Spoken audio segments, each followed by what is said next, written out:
இல்லை வேணாண்ணா. ஏன்பா தக்காளி சட்னி நல்லா இருக்குமே. இல்லை வேணாண்ணா, அதான் இட்லிக்கு சாம்பார் இருக்கே அதுவே போதும். ஏப்பா நம்ம கடையோட ஸ்பெஷலே இதான். நிறைய பேர் இதான் வாங்கி சாப்பிட்றாங்க. வேணுங்கிறவங்க சாப்பிட்டோண்ணா, எனக்கு வேணாம் அவ்வளோதான். அட எனக்கா வாங்கிக்குவேன்ப்பா. நான் உனக்கு சொன்னால் புரியாதாண்ணா, அதான் வேணான்றேன்ல, ஏன் இப்படி திணிக்க வர?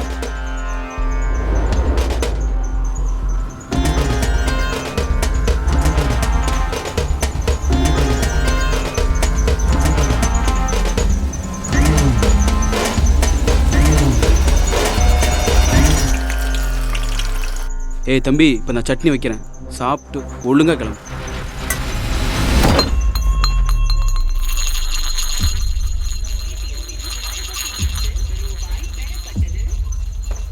ஏப்பா ஒரு சட்னிக்காப்பா இப்படி